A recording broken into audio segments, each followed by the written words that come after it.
मैं सर्वेक्षण पदाधिकारी के रूप में उनका स्वागत करता हूँ, अभिनंदन करता हूँ। और सर्वेक्षण का कार्यक्रम यहाँ ले लें। सर्वेक्षण का कार्यक्रम इस ज़िले में 2 तारीख को उद्घोषणा के साथ प्रारंभ हो चुका है, 2/8 को उद्घोषणा के साथ प्रारंभ हो चुका है। 1958 गाँव में सर्वेक्षण का कार्यक्रम चल रहा है। प्रत्येक सर्वेक्षण के कार्यक्रम के अनुश्रवण के लिए, पर्यवेक्षण के लिए प्रत्येक ग्राम में, प्रत्येक 4 ग्रामों के ऊपर क्लस्टर का निर्माण करके अमीनों की नियुक्ति की गई है। संप्रति पूरे जिला में 350 से ज़्यादा अमीन कार्यरत हैं।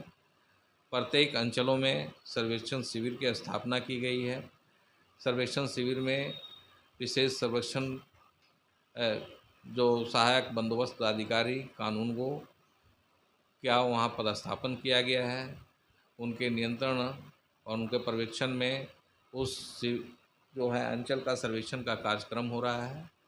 वर्तमान में सभी जनप्रतिनिधि सभी रैयतों से स्वघोषणा की मांग की गई है कि जिस ज़मीन को निर्धारित करते हैं, जिस कागजात के आधार पर निर्धारित करते हैं, उस कागजात के आधार पर उसका वर्णन करते हुए सरकार द्वारा जो निर्धारित प्रपत्र है, उस प्रपत्र में वे 2 और 3(1) और 3(2) में स्वघोषणा अपना दे सकते हैं।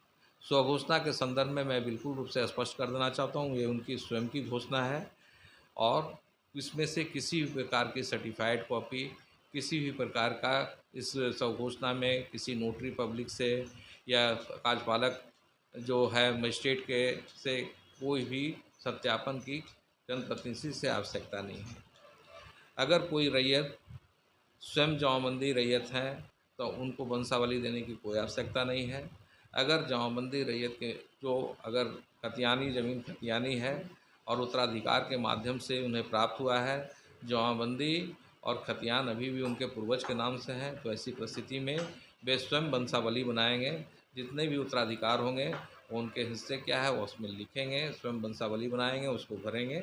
और सरकार के द्वारा इस संदर्भ में जो भी महत्वपूर्ण सूचनाएं हैं, उस तमाम सूचनाओं को हम लोगों ने जो है फ्लैश के माध्यम से अंचल कार्यालय में, जिला कार्यालय में हम लोग उसको प्रदर्शित कर रखे हैं। इसके अलावा जो भी सर्वे कार्यक्रम में जो भी पदाधिकारी कर्मी हैं, उनसे भी वे जानकारी प्राप्त कर सकते हैं। सर्वेक्षण के संदर्भ में सभी प्रकार की सूचनाएं जो हैं वह विभागीय साइट पर, DLRS के साइट पर है, वह उपलब्ध है। उस साइट की जानकारी विभिन्न तरह से फ्लैक्सों में, रोज अखबारों में दी जा रही है, उसके माध्यम से जाकर वहाँ क्लिक करके वहाँ पर दे सकते हैं।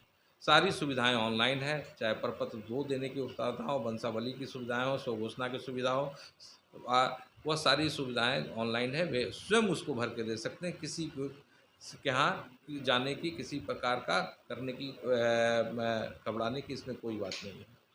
जहाँ तक एक लंबी कतार हम देख रहे हैं खतियान निकालने के लिए, तो इसके लिए ऑनलाइन प्लेटफॉर्म उपलब्ध है। खतियान निकालने के लिए वे स्वयं ऑनलाइन प्लेटफॉर्म को जो है देख के आप खतियान निकाल सकते हैं, उसमें जाके स्वयं खतियान निकलवा सकते हैं।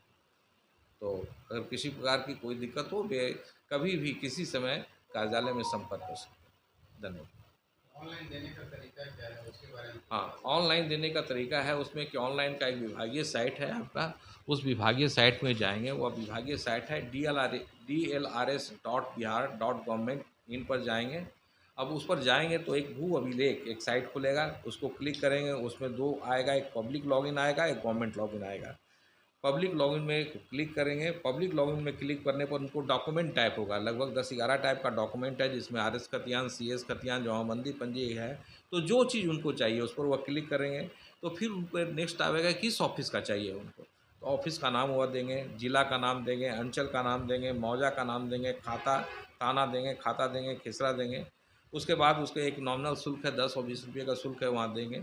उस शुल्क को फिर वहाँ एक्सेप्ट किया जाएगा। एक्सेप्ट करने के बाद अमूमन अभी जो है 1 सप्ताह के अंदर वह उनको प्राप्त हो चुके हैं। मेरा नाम संजय कुमार सिन्हा हुआ, मैं जिला बंदोबस्त पदाधिकारी हूँ।